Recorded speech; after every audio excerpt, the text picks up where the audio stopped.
3 महामंत्र। ओम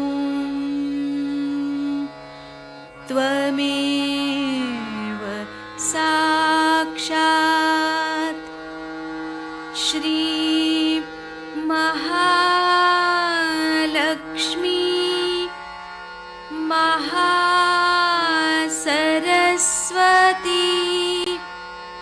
महाकाली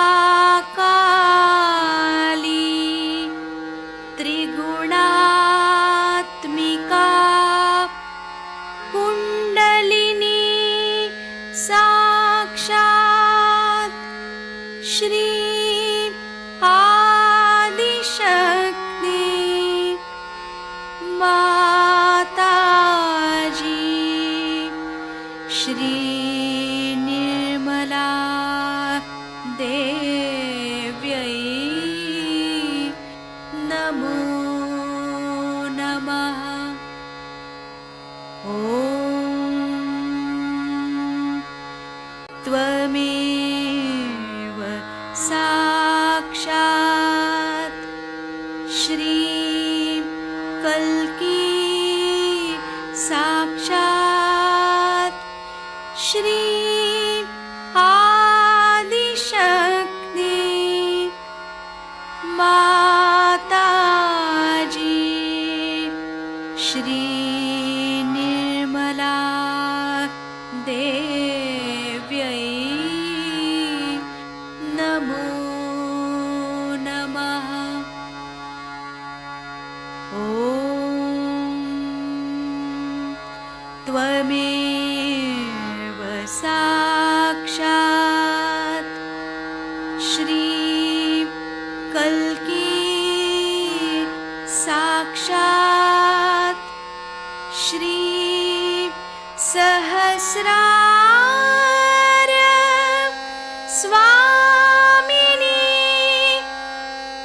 मोक्षप्रदायिनी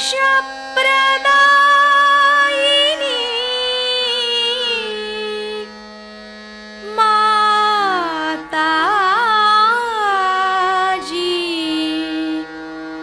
श्री निर्मला देव्यै नमो नमः। श्री गणेश मंत्र। ॐ त्वमेव साक्षात् श्री गणेश साक्षात् श्री आदिशक्ति माताजी श्री निर्मला देव्यै नमो नमः।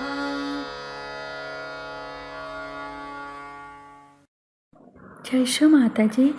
दोनों हाथ माँ के सामने हृदय में श्री माता जी को नमन करते हुए, माँ की छवि को निरंतर देखते हुए, श्री माता जी हम सभी आपसे बहुत प्रेम करते हैं, कृपा करके हम सभी के हृदय में आइए। हृदय में माँ के प्रेम को अनुभव करेंगे।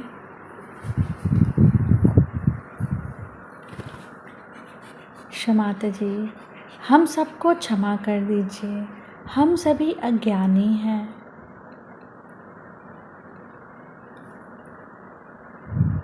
श्री माता जी हम सभी के हृदय को और पावन कीजिए।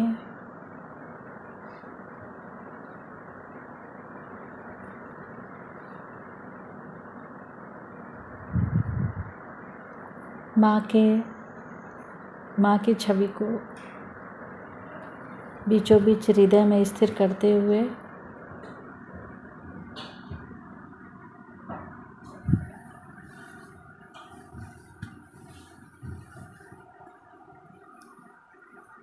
धीरे धीरे अपने संपूर्ण चित्त को दोनों हाथों पे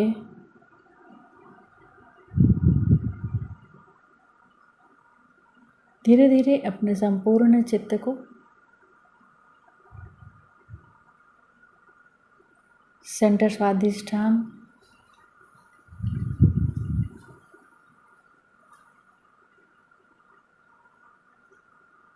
सेंटर नाभि,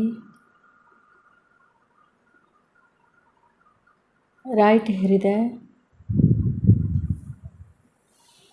श्री माता जी, आप ही तो मेरे अंदर जिम्मेदारी भाव है। श्री माता जी, कृपा करके हम सब के अंदर जिम्मेदारी का भाव उत्पन्न करें। श्री माता जी, आप ही तो श्री सीता और राम हैं। कृपा करके हमारे अंदर मर्यादा दीजिए, हमारी वाणी में, हमारे चित्त में, हमारे कर्मों में मर्यादा दीजिए। संपूर्ण चित्त राइट हृदय, दाहिने हृदय पे।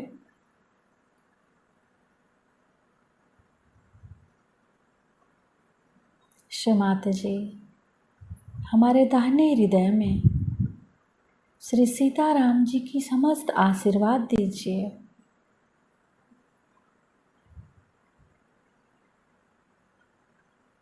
अपने चित्त को राइट हृदय पर क्लॉकवाइज 7 टाइम्स घुमाएंगे।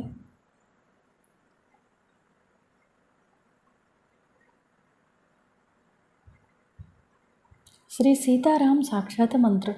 ओम त्वमेव साक्षात श्री सीताराम साक्षात श्री आदि शक्ति माता जी श्री निर्मला देव्यै नमो नमः।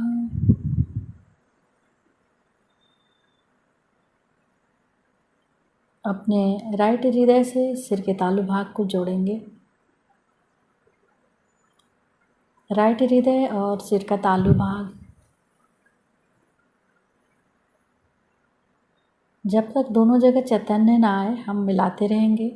राइट हृदय और सिर के तालु भाग को।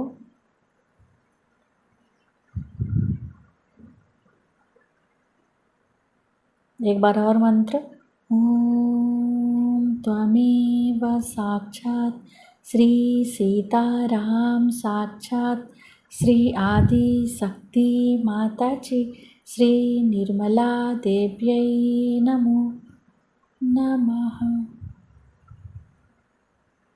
सिर के तालु भाग और राइट हृदय में एक रूपता आनी चाहिए।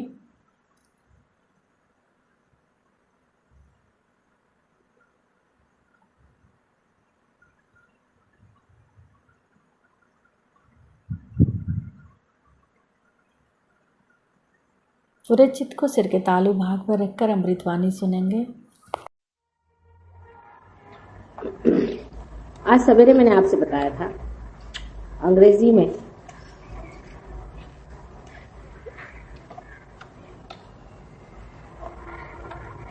कि परमात्मा ने हमें जो बनाया हुआ है, आप उसे माने या न माने,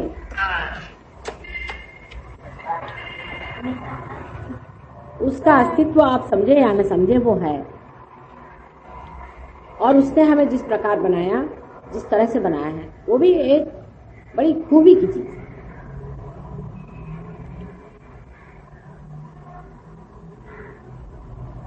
मैंने सवेरे बताया था कि कैसे बहुत थोड़ी सी समय में एक अमीबा जैसे प्राणी से मनुष्य बनाया गया।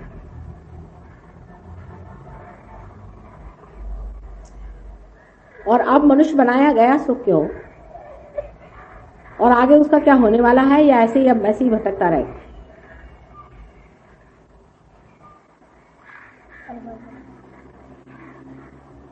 तो मैंने बताया कि आपको भगवान ने स्वतंत्रता दे दी है कि चाहे तो आप परमात्मा को पाएं और चाहे तो आप शैतान के राज्य में जाएं। यह आपकी स्वतंत्रता है। इसके लिए कोई भी आप पर परमात्मा का बंधन नहीं। अगर आप गलत रास्ते जाएंगे तो आप पर वहां के जो कुछ भी कृपाएं हैं वो होंगी, और जो आप सही रास्ते जाएंगे तो सही रास्ते का जो भी आशीर्वाद है वो आपको मिलेगा। और गलत और सही जानने के लिए भी बहुत बड़ी बड़ी हस्तियां संसार में आई, इनको हम अवतार कहते हैं, अवतरित हुए। बड़े बड़े गुरु इस संसार में आए, जो असली गुरु थे, वो जब भी आए उन्होंने सही रास्ता, धर्म का रास्ता बताया कि आप कायदे से रहिए, बीचों बीच रहिए, अति न करिए।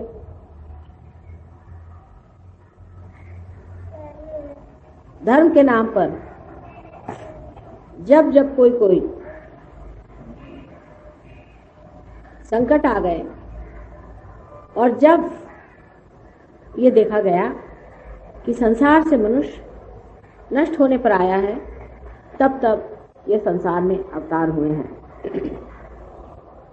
अब इन अवतारों को संसार में आकर के जो कार्य करना था वो उन्होंने किया, लेकिन इसका मतलब ये नहीं है कि वो अवतार हुए और खत्म हो चुके। उनका भी अपने अंदर निशान बना हो, उनके भी अपने अंदर माइलस्टोन्स बने हुए, उनका भी चित्र हमारे अंदर बना हो। वो भी हमारे अनेक जो हमारी प्रगति होती गई, उसके रास्ते पर अलग अलग जगह अपने अपने मंदिर बना के बैठ गए। हम सोचते हैं कि गुरु नानक आए, आज ही मैं गलती से उस रास्ते से चली गई थी, उनका प्याऊ देखा तो एकदम इतनी वहां चैतन्य की लहरियां बह रही, इतना आनंद आया उस जगह को देख।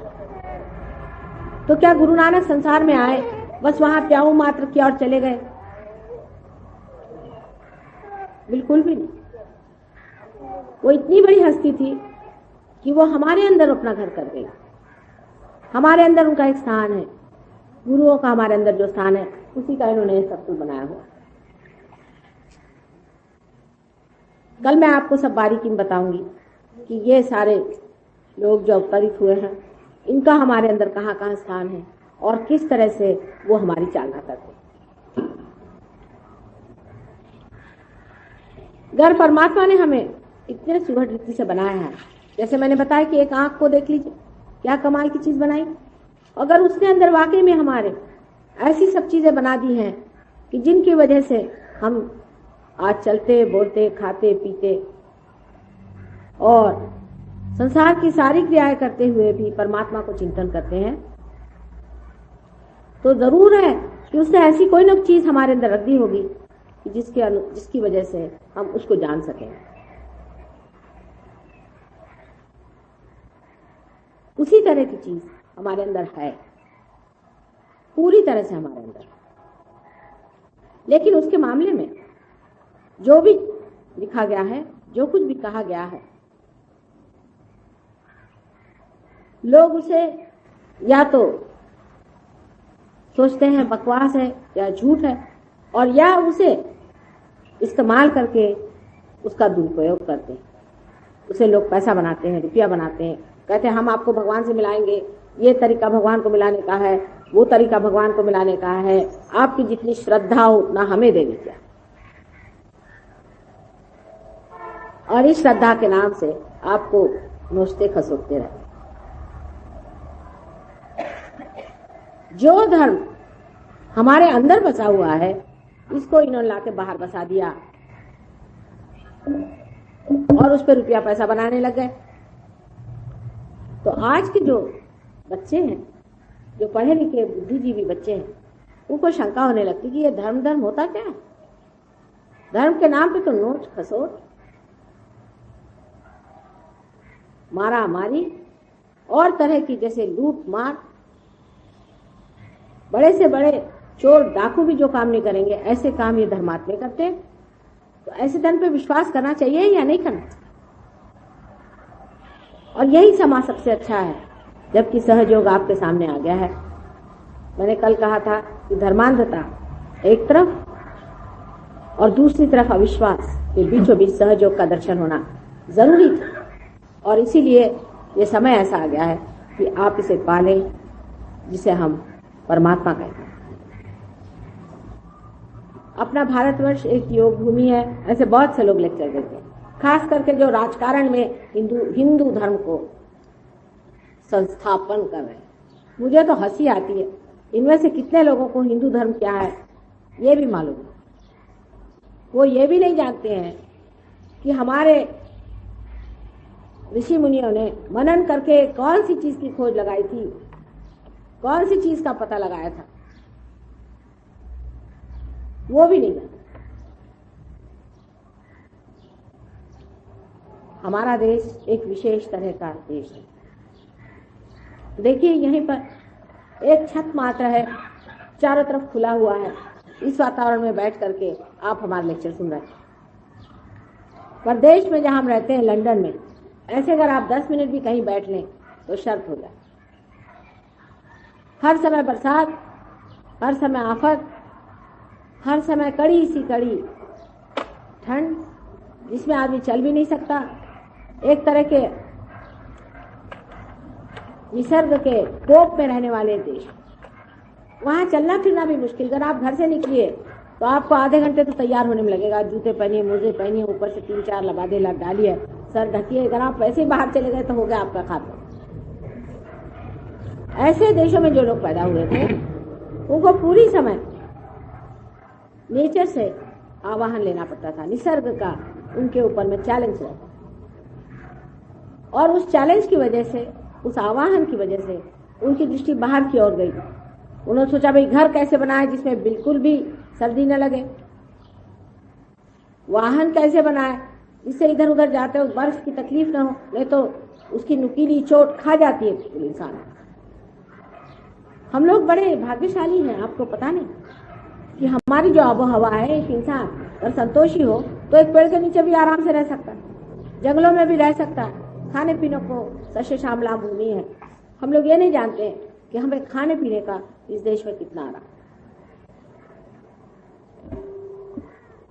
उन देशों में एक भी चीज आपको पेड़ की लगी हुई खाने को नहीं मिलती, सब टीनों में डाली हुई, पता नहीं कहाँ से कितने वर्ष पहले चली हुई सब मिलती। यानी यहाँ तक कि गोश्त मछलियां भी ऑस्ट्रेलिया जैसे देशों से और न्यूजीलैंड जैसे देशों से।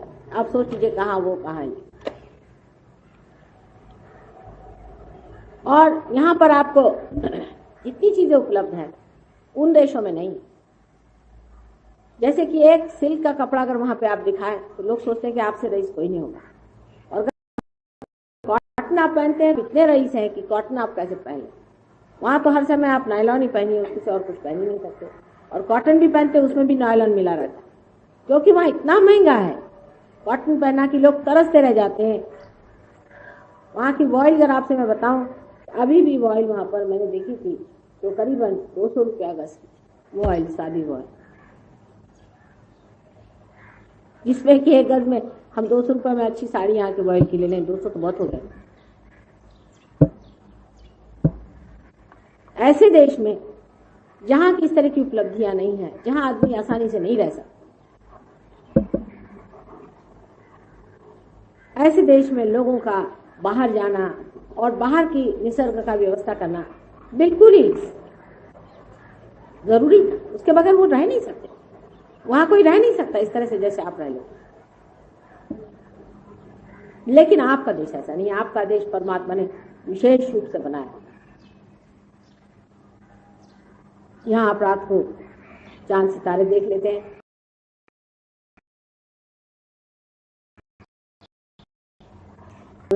वो तरह ऐसे ऐसे अजीब देश हैं, वहां 6-6 महीने सूरज ही नहीं आता।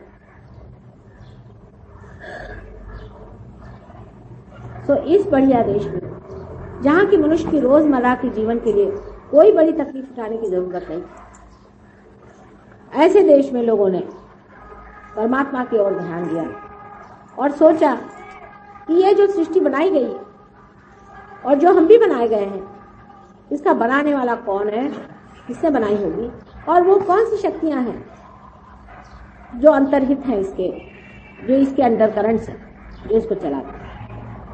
और उन्होंने मनन शक्ति से इसकी खोज की और उन्होंने पता लगाया कि हमारे अंदर परमात्मा की प्रचंड शक्तियां हैं। हमारे अंदर परमात्मा का प्रतिबिंब है जिसे हम आत्मा कहते हैं। और ये जो आत्मा है,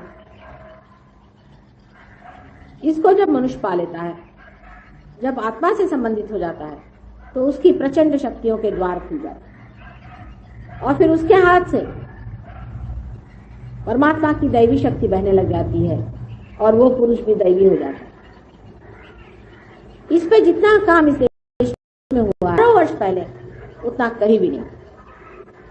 इसीलिए अपने देश को योग भूमि कहते हैं। आपको धन्यवाद देना चाहिए परमात्मा को और सोचना चाहिए कि आपकी भी कोई पूर्वजन्म की संपदा होगी जो आप इस भारतवर्ष में पैदा। अब यहाँ की जरूर आप कह सकते हैं कि यहाँ की बिजली ठीक से नहीं चलती, या कह सकते हैं कि यहाँ की बसें ठीक से नहीं चलती, यहाँ की ट्राम नहीं ठीक से चलती। जो मनुष्य की बनाई व्यवस्था है वो अजीब सी है। हो सकता है कि वहां की कुछ अच्छी हो गई हो, लेकिन जो अंदर की व्यवस्था सर्वव्यापी व्यवस्था है, जो सर्वव्यापी शक्तियां हैं, वो इतनी ज्यादा एफिशिएंट है कि जब उसको आप पा लेते हैं तो यहाँ बैठे ही बैठे आप काम कर लीजिए सब। आपको कहीं जाने की जरूरत ही नहीं, किसी से बातचीत करने की जरूरत ही नहीं, आप यहीं बैठे बैठे सबको टेलीफोन कर।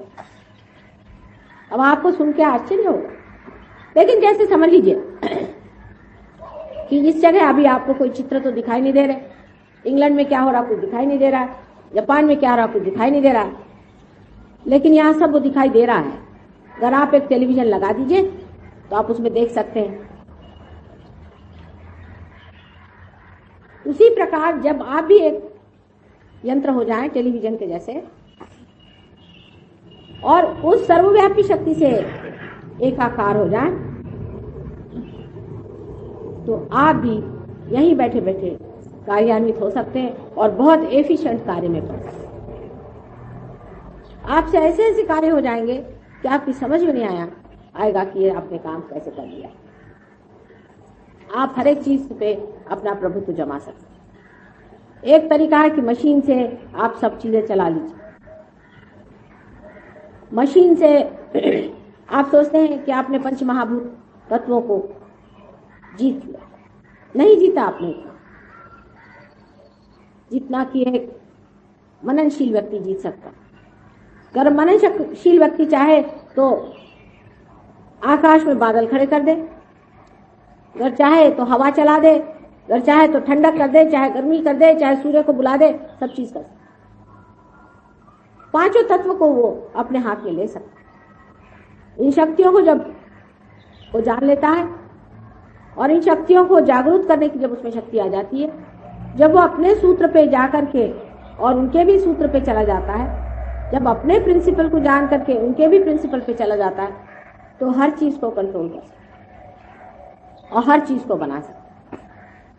अब यही जगह आप नहीं जानते, हम जब पहली मर्तबा आए थे तो एकदम बंजर बस्ती थी, एकदम उजाड़, यहाँ आफत मची हुई। जब मैं यहाँ आई तो लोग कहने तो भयानक जगह है माँ। मैंने कहा क्यों? कहने यहाँ तो भूत घूमते हैं रात में, कुछ लोग मर गए, यहाँ रात में कोई किसी पे डाका डाल देता है। कुछ समझ में नहीं आता, ये ऐसी बंजर बस्ती, इसको क्या कर, इसके लिए कोई इलाज आप कर दो। यहाँ इतने गंदे गंदे लोग अंदर आते हैं, सब रात में यहाँ करके बहुत परेशान करते हैं, मानो जैसे कि यहाँ कोई भूतों का राज हो। यह अब आपको मैं बता रही हूँ, सिर्फ 5-6 साल पहले की बात होगी, ज्यादा से 7 साल पहले की बात। तो मैंने कहा अच्छा ठीक है, आप ऐसा करो 3 नारियल लेके आओ।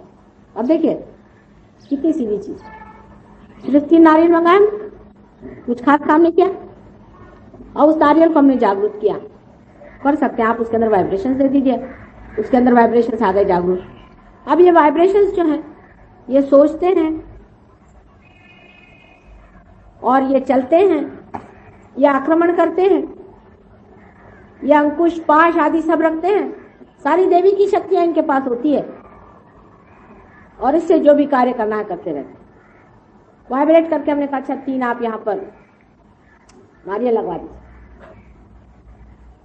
उस दिन से धीरे धीरे यहाँ से भूत लोग भागना शुरू। आज बता रहे थे पंजी, यहाँ पर भी 1-2 ऐसे आते हैं, फिर पता नहीं क्यों उल्टे पांव भागते हैं, अंदर नहीं घुसते। उनको पता रहता है, क्योंकि जो उनके अंदर भूत होते हैं उनको पता होता है कि ये क्या चीज है। अब इसका एक बहुत ही साइंटिफिक आपको मैं बताऊं, जो वाइब्रेशंस के बारे में आपसे मैं कह रही थी, जो आज हाथ से बह रहे थे आपके, इनकी महत्ता बताएं। राहुरी करके एक बड़ा भारी कृषि अनुसंधान संस्थान है यहाँ, जहाँ पर एक बड़ा भारी विद्यापीठ, बहुत बड़ा, इससे कम से कम 10 गुना बड़ा होगा, बहुत बड़ा, 25 मील के घेरे में बना हुआ बहुत सुंदर एक वहां पर विद्यापीठ। और उस विद्यापीठ में बड़े चुने हुए लोग काम करते हैं। इस राहुरी के विद्यापीठ में कुछ बड़े बड़े शोधक, इनको कहना चाहिए कि सहयोगी, वहां के प्रोफेसर, वो हमारे पास आए और हमसे कहने लगे कि माँ, राहुरी में इस कदर दंगा फसाद होता है, इस कदर मारामारी होती है, कुछ समझ नहीं आता क्या करें। बड़ी आफत है यहाँ पर, पता नहीं कैसी इतनी गंदी गंदी शैतान की जैसी भूमि हो गई है और हर तरह का प्रश्न बना है, कैसे इसको ठीक है। मैंने कहा कुछ नहीं, उसमें फिर से तुम 3 नारियल लिया, उसको वाइब्रेट कर देते। वाइब्रेट करने का मतलब है कि उसके अंदर प्यार के वाइब्रेशंस डाल दो।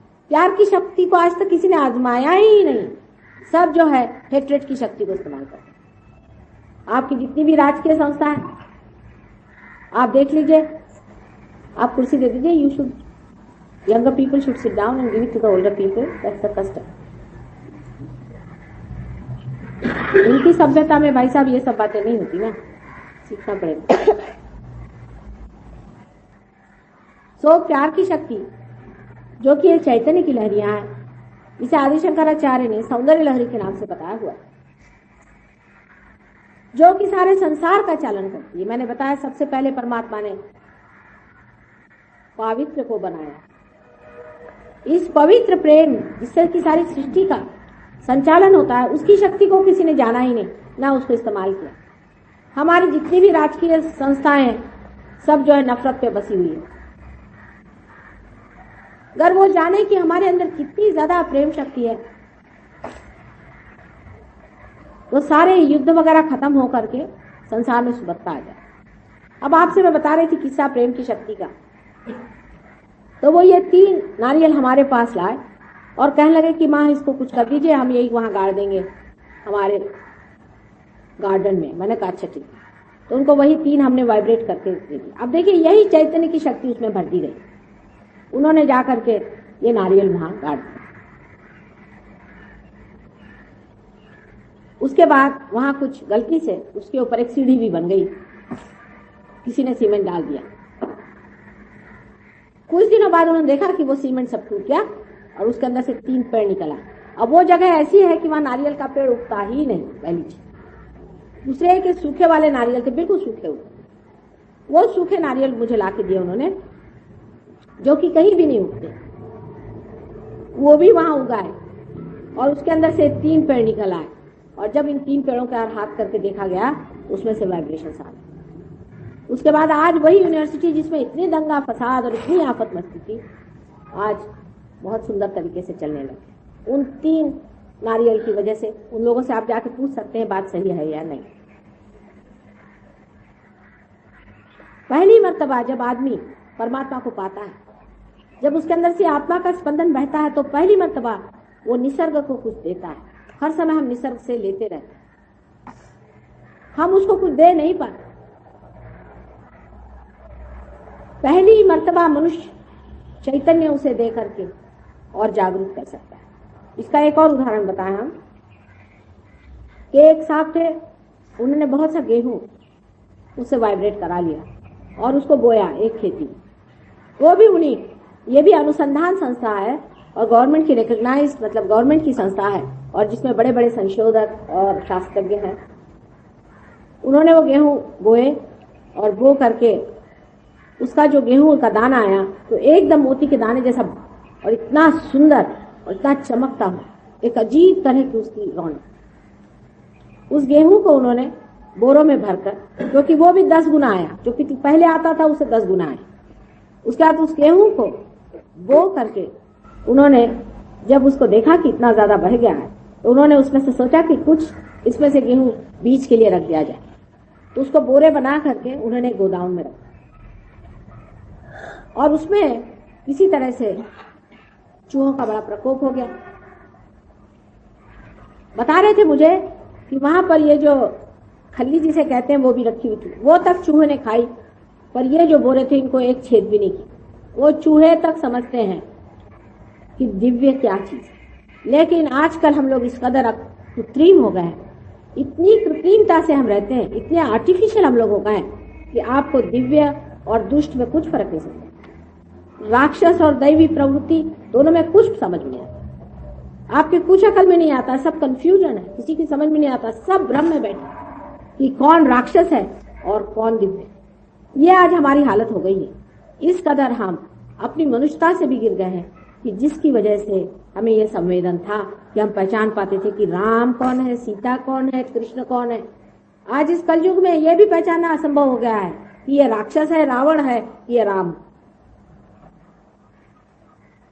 उन चूहों को है।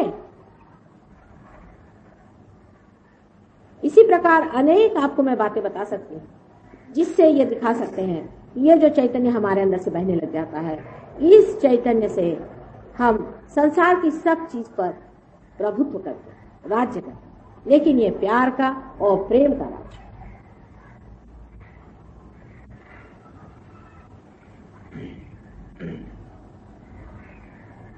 अब बहुत से लोगों का ये हमेशा कहना रहता है कि माँ, अगर आप कहती हैं हमारा देश योग भूमि है और यहाँ पर मनन करके सारी चीजों का इतना पता लगाया था, तो हमारे देश की आज दुर्दशा क्यों?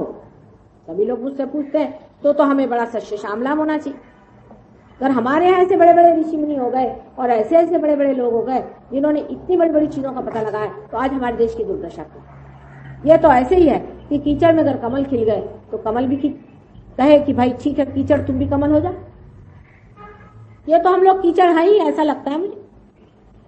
हम लोगों ने कुछ किया है इसके मामले में, ये सोचना चाहिए। आज भारतवर्ष में ऐसे कितने लोग होंगे जिन्होंने आदि शंकराचार्य ने क्या किताबें लिखी ये भी जानते हैं। शैली, कीट्स, ये वो दुनिया भर के फालतू लोग, ये बायरन लोग जिनका नाम सुबह शाम तक लीजिए तो गंगा जी स्नान करना पड़ेगा। इतने गंदे चरित्र के लोग हैं। ऐसे गंदे लोगों के बारे में पढ़ के और हम लोग सोचते हैं कि हमने बड़ी विद्वत्ता करी। ऐसे हिंदुस्तानियों को और भारतीयों को क्या परमात्मा आशीर्वाद दे। जो लोग बहुत अपने को भारतीय बन के घूमते हैं, वो तक नहीं जानते कि हमारे अंदर कुंडलिनी नाम की एक बड़ी पवित्र शक्ति विराजित है। आश्चर्य की बात है कि मैकॉले साहब अंग्रेजी दे गए, उन्होंने ये तो नहीं बताया कि आप अपनी चीजों का अध्ययन न करें, अपने बारे में न जाने, हमारे अंदर कौन से शास्त्र और कौन से गहन कार्य किए हुए रखे हो उसका संशोधन न करें। यहाँ बैठे हुए साइकोलॉजी पढ़ रहे हैं, यहाँ बैठे हुए सारे विदेशी सब चीजें आप लोग पढ़ रहे हैं, इनके पास है क्या? आज आप देख रहे हैं कि हमारे साथ में तो बहुत बड़े डॉक्टर्स आए हुए हैं विलायत से। वो खुद कहते हैं कि अब तो हमको लगता है मेडिसिन इररिलेवेंट। ये सब चीजें मैं जो आपको बता रही हूँ ये हमारे यहाँ सब लिखी हुई। कोई पढ़ता ही नहीं, किसी को समय का। हम लोग तो सब अंग्रेज हो गए हैं। हम अपने बारे में कुछ जानना ही नहीं चाहते। अगर हम आज जानते होते कि हमारा देश कितना पवित्र है और इस देश की पवित्रता सबसे ऊंची चीज है जिससे सारा संसार आज टिका हुआ है, अगर हम जानते होते कि इसी देश में बड़े बड़े ऋषि मुनियों ने इतने बड़े साधना से इतनी बड़ी चीज का पता लगाया हुआ है और उसको हम कर पाते, हमारे यहाँ का लक्ष्मी तत्व हम जागृत कर लेते, तो क्या मजाल थी कि हमारी आज ये दशा हो जाती? हमारे जैसा भिखारी तो कोई है ही। और इतने अंधेपन की हद है कि घर में सारी लक्ष्मी संपदा भरी हुई होते हुए भी हम लोग इन परदेशियों के और हाथ अपना बढ़ाते हैं। और वहां से कौन से ज्ञान को आपने संपादन किया? इन लोगों ने अपने कौन से ज्ञान से कौन सी विशेषता दिखाई हुई है? जाके देखिए इनके देशों में क्या क्या हालत है। सड़ गल गया है इनके देश। इनकी व्यवस्थाएं सारी टूट चुकी, इनकी सामाजिक व्यवस्थाएं सारी टूट चुकी। आप रास्ते से शाम को 6 बजे नहीं निकल सकते। इस कदर अराजकता, चोर, उचक्के बच्चे पैदा हो रहे हैं वहां पर। एकदम राक्षसी प्रवृत्तियां वहां पे विहार कर रही हैं। हालांकि हम लोग भी उनका अनुकरण कर रहे हैं, हम कुछ कम थोड़ी हैं। इतनी गदापंथी वो करेंगे उससे ज्यादा हम करके अंग्रेज बनने वाले हैं। इसी में हमारी सारी विशेषता आ गई है। संस्कृति के नाम पर भी जो कुछ हम बेच रहे हैं और जिसका हम ढिंडोरा पीट रहे हैं उसमें कोई तथ्य नहीं। हमारा जो तत्व है उसे हम लोग खोजते नहीं। हमारा जो अन्वेषण हुआ है, जो हमारी मालूमात, उस चीज को कोई जानना नहीं चाहता। और जो दो चार आए भी जिन्होंने कहा भी कि हम जानते हैं, उनसे बढ़ के चोर मैं कोई देखती नहीं। कुंडलिनी के नाम पे दुनिया भर की गंदगी करना, यही काम आजकल तांत्रिकों का होता है। कुंडलिनी आपकी माँ। आप समझते हैं माँ माने क्या चीज है, कितनी पवित्र चीज है, कितना पवित्र चीज है। आपकी माँ, हर एक इंसान की अलग अलग एक एक कुंडलिनी माँ है, और उस कुंडलिनी की जागृति करना है। और उसमें आप अवलंबन करते हैं गंदी चीजों का। अपने माँ के साथ आप गंदा व्यवहार करें तो ये गाली होती है। कम से कम एक भारतीय को तो समझना चाहिए कि कुंडलिनी इस तरह से जागरूक कैसी होगी अगर वो हमारी माँ, और जिस परमेश्वर ने हमें बनाया है इतनी खूबी से, आज एक अमीबा से इंसान बना, हमें इंच भी पता नहीं चला। ये पृथ्वी इतने जोर से घूम रही, हमें इंच भी पता नहीं चलता है। इसने जिस तरह से हमें संभाल के रखा है, गुलाब के फूल से भी कोमल हमें उसने बनाया हुआ है। उस परमात्मा ने क्या ऐसी चीज हमारे अंदर रखी होगी कि जिसके जागरूक होने से हमें नुकसान हो गए?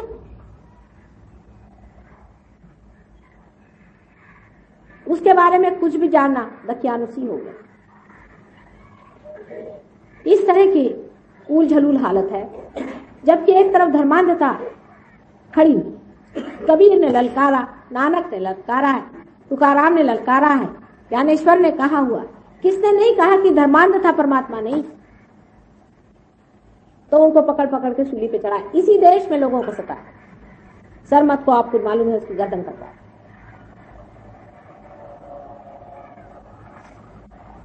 और आज भी यही हालत है।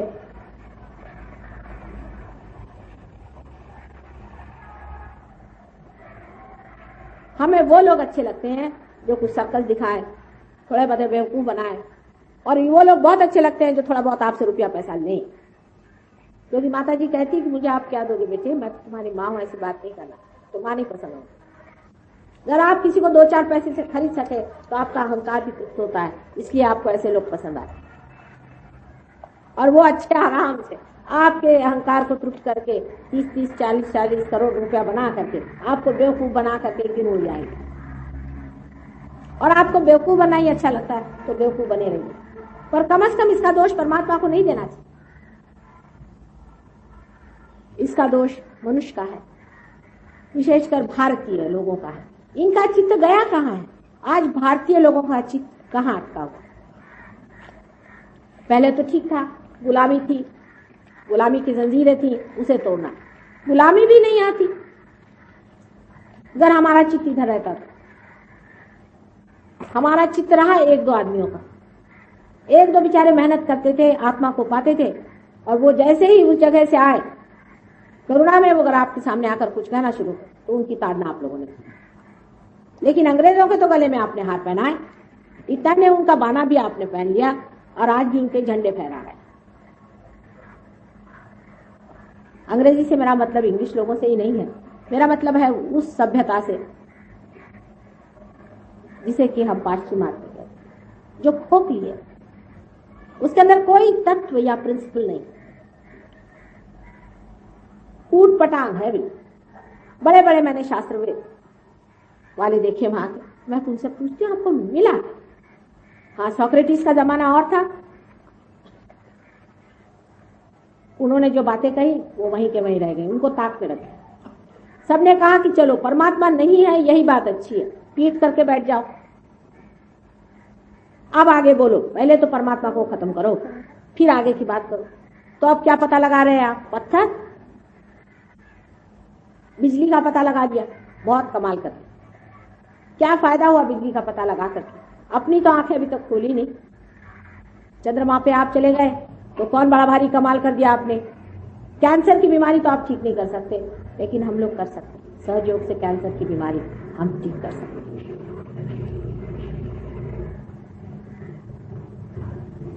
इतना रुपया वो लोग खर्च करके, इतना उपद्व्याप करके उन्होंने क्या दिया? शराब। और आज की उनकी सभ्यता जो उनके घरों को तोड़ रही, सबको बिठा रही है। हमारी जो पुरातन चीजें हैं उसकी ओर आपको ध्यान ले जाना चाहिए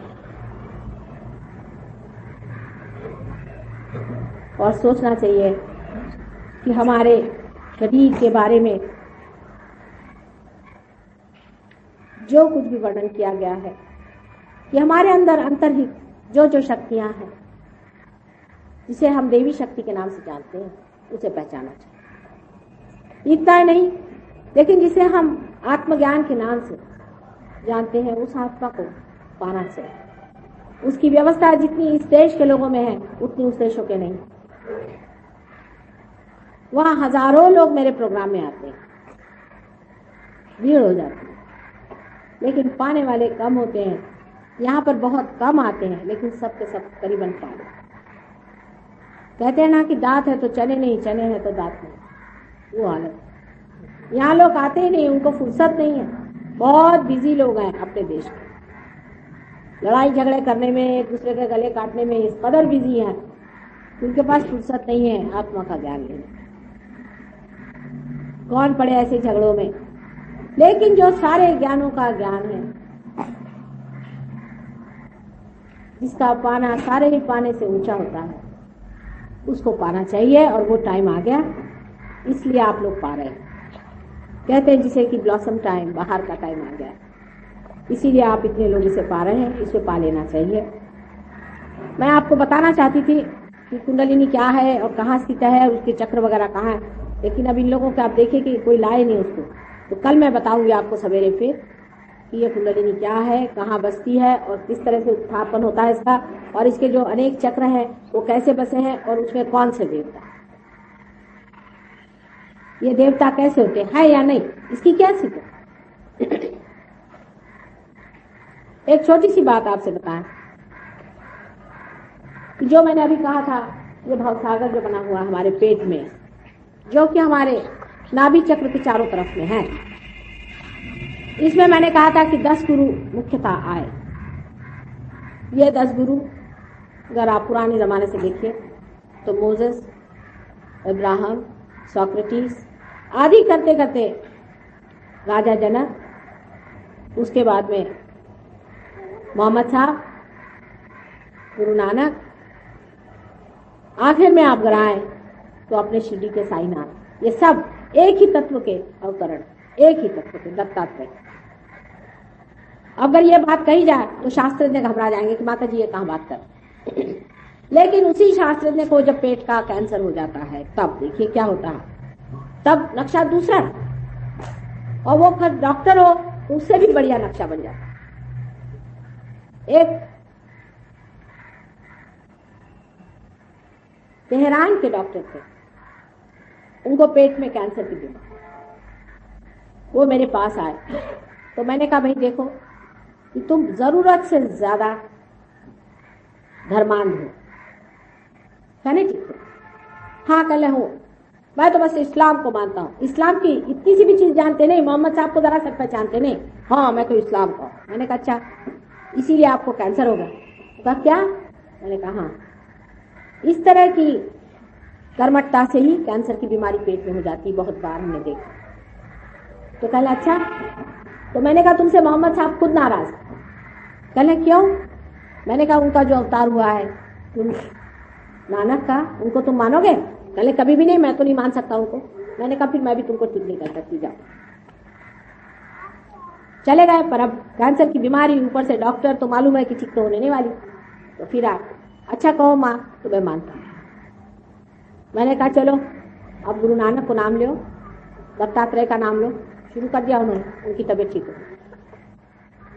ऐसे एक ब्राह्मण देवता है, एक बार अभी पूना में गई थी, तो पूना आपको मालूम है ब्राह्मणों का गढ़ है। ये ब्राह्मण थोड़ी होते हैं, जो कि पार नहीं हुए वो ब्राह्मण नहीं होते। द्विज जो दूसरे बार पैदा हुए वही ब्राह्मण।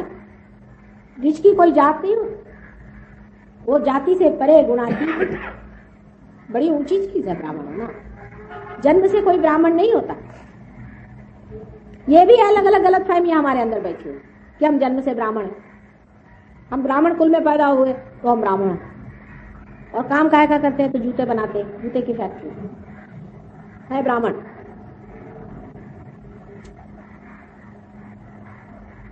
इस पर बहुत बड़ा एक बार वाद विवाद खड़ा हुआ। कहने लगे कि ये गीता में लिखा। मैं कभी गीता उता तो मैंने पढ़ी नहीं, हाँ मैं जानती सब हूँ, लेकिन लिखे नहीं सकते ऐसा। कहले क्यों? मैंने किसने लिखी गीता? कहले व्यास, व्यास मुनि। मैंने कहा व्यास किसका बेटा था? उसकी माँ कौन थी? डिमरिन थी,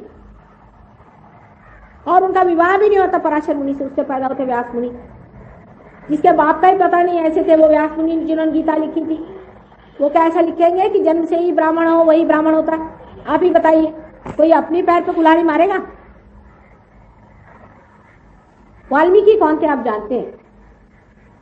हर जगह जहां जहां अवतार आए हैं आपने देखा है कि कृष्ण जाकर के विदुर के यहाँ साग खाई थी।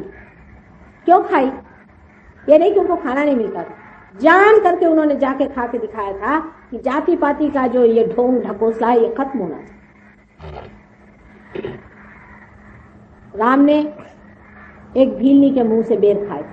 आप लोग खा सकते हैं? कोई बूढ़ी भेलनी गंदी मैली कुचैली कपड़े पहनी हुई, जिसके कि 2 ही दांत बचे हुए हैं, उन दांत को उन बेरों में खोप खोप करके ला दे, आप खाएंगे? आप में से कितने लोग हैं इस बेर को खाएंगे?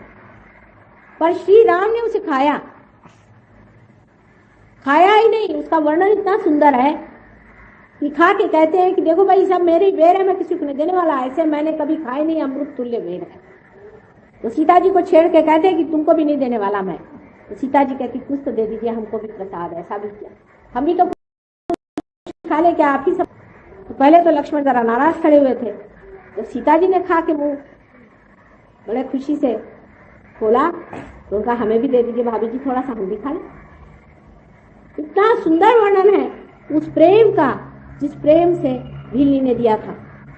हर जगह प्रेम की महत्ता, हर जगह इस देश में, हर अवतारों में, हर गानों में गाई गई। क्या अभी भी जातीयता लेकर के उसमें से इलेक्शन लड़ते हैं? मैं तो कहती हूँ कि इन लोगों का दिमाग खराब है कि जाति जन्म के अनुसार हो ही नहीं सकती। ये तो हर एक की प्रवृत्ति के अनुसार बनाई गई थी, जिसकी जैसी प्रवृत्ति होती है ऐसे कहते थे। जितने भी लोग सत्ता में खोजते थे परमात्मा को या आनंद को, उनको क्षत्रिय कहा जाता था। और इसी प्रकार जो ब्रह्म में परमात्मा को खोजते थे या ब्रह्म में जो आनंद को खोजते थे, उनको ब्राह्मण कहा जाता। आप लोग ब्राह्मण, क्योंकि आप परमात्मा को खोजते। इस तरह की जाति पाति आदि अनेक तरह के विकृत काम करने से ही हमारे देश का आज ये हाल हो चुका। अतिशयता इस पर पहुंच गए।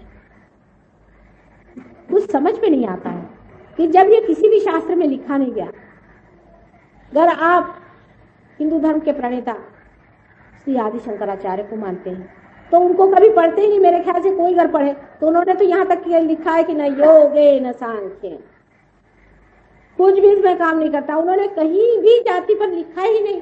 मेरी समझ में नहीं आता कि कौन सी किताब पढ़ के आप जातीयता ला रहे हैं संसार।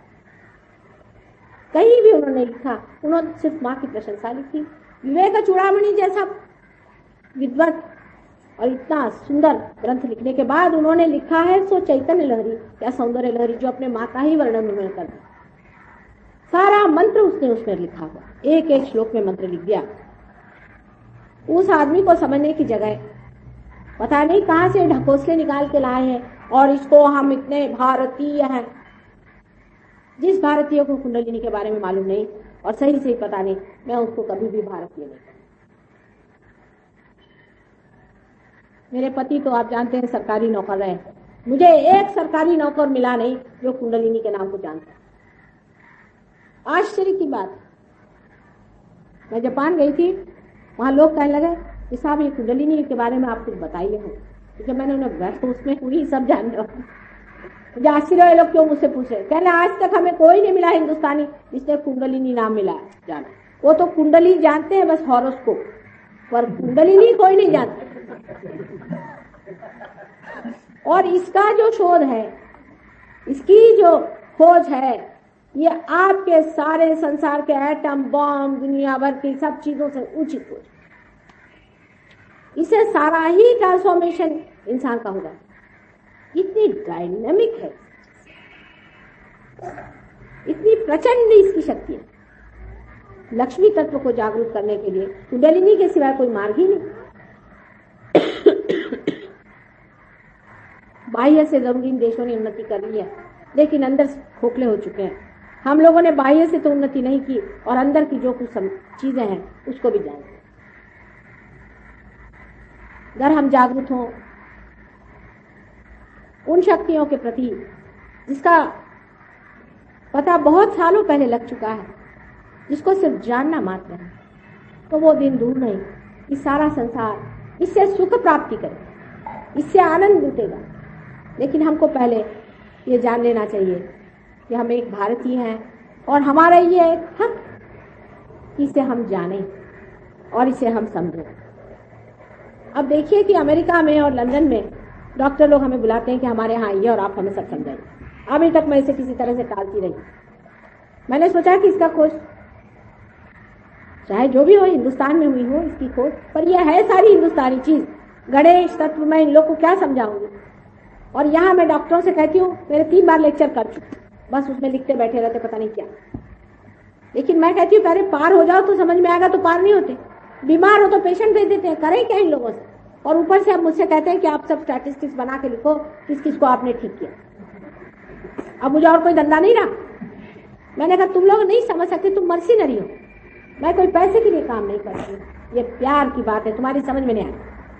आपके अगर कोई खाना खाने वाले आए तो क्या आप उनके नाम लिख के भेजते हैं कितने लोग मेरे यहाँ खाना खा के गए, इसने इतने निवाले खाए, इसने ये खाना खाया, ये मेरे प्यार का भंडार है। मैं क्या इसका लिखते फिरूं कि मेरे दरवाजे कितने लोग आए और मेरे से प्यार कितने ले गए। ये भी कोई तरीका है? ये कोई शराफत है? ये कोई डिसेंसी है? पर ये पैसे कमाने वाले लोग कैसे मुझे समझेंगे। हाँ, अगर उस जमाने के वैद्य होते तो समझ सकते कि ये प्यार की बात। प्यार में हम बांट रहे हैं, जिसको लेना हो ले, जिसको समझना है समझ लो। ये सब चीज मुफ्त, ये पूरी तरह से मुफ्त चीज है। प्यार जो है इतना मूल्यवान है कि उसकी कोई भी कीमत आप लगा नहीं सकते, उसका कोई भी मूल्य आप दे नहीं सकते। उसका सिर्फ आनंद उठाने की बात है। और मैंने कहा आप मेरा सारा मजाक करा है, मुझे इस तरह की बातें मत सिखाइए, किस स्टैटिस्टिक्स बनाइए। मैंने कहा कोई मैंने आपको यहाँ पे ऑडिटर बनाया हुआ? क्या आप आकर के हर एक चीज का हिसाब किताब लिखाइए कि कितने लोगों को ठीक किया, कितनों की बीमारी ठीक करी, क्या क्या। मैं तो कभी किसी के पेपर्स भी नहीं जा सकती, मैं नाम तक नहीं पूछती हूँ। अभी आप जानते हैं सवेरे वो मल्टीपल स्क्लेरोसिस की लड़की आई थी, उसका मैं नाम भी नहीं जानती और वो ठीक हो गई। बस वो आके बैठ गई, चलो ठीक हो गई, काम खत्म। इसका नाम जानने की कौन सी बात है? क्या गंगा जी सबके नाम लिखते बैठती, कितनों ने उसके आंचल से पानी चुराया? इन लोगों को ये बात समझ में नहीं आ सकती, क्योंकि ये बारीकी,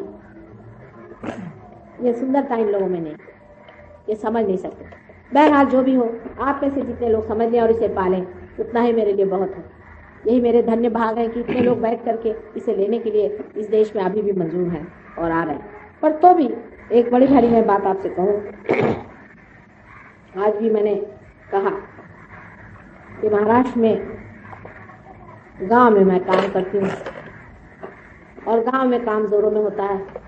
यहाँ पर भी मैंने देखा है, जैसे देहरादून में गई थी, देहरादून में लोगों में बड़ी संवेदना है। इसी तरह से यहाँ के गांव में जब मैं काम शुरू करूँगी तो मैं जानती हूँ बहुत जोरों में काम होगा।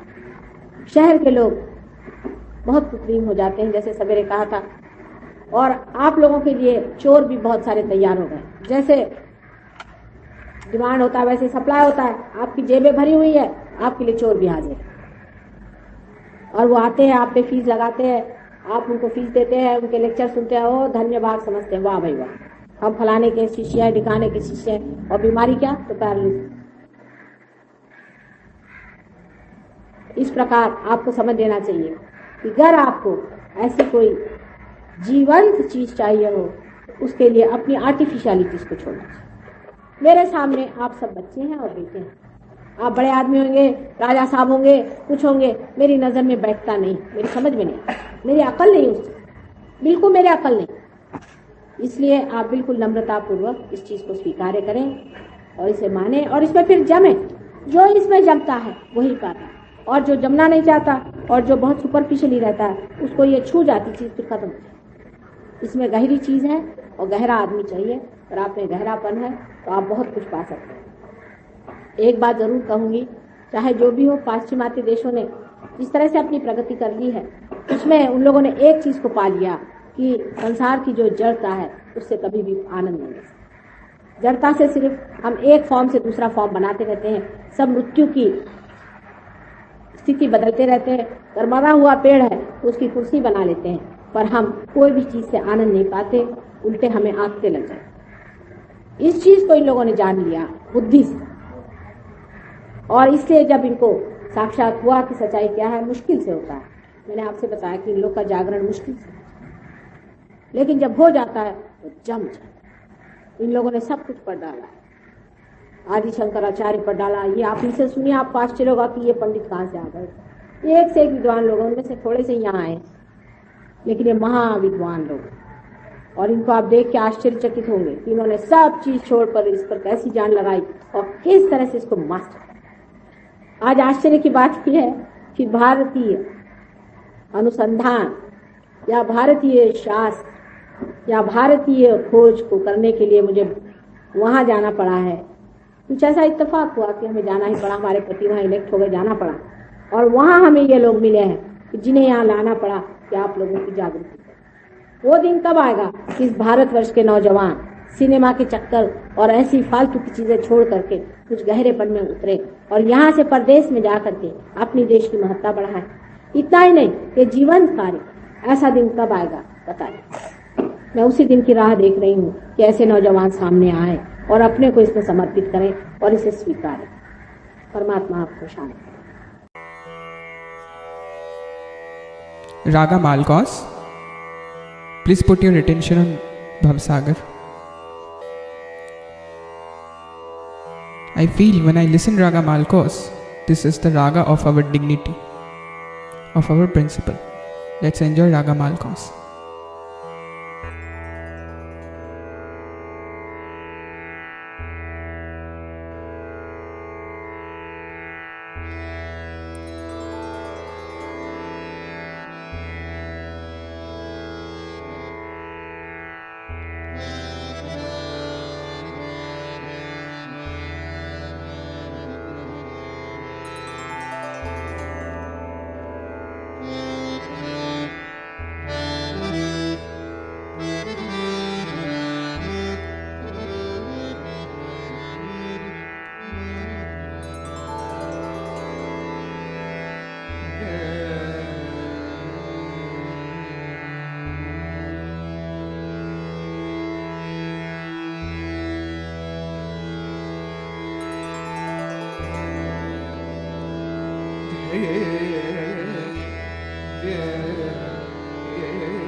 mama gama ma gada da ma da ma ni da ni sa da sa mama gama ma gada da ni da ni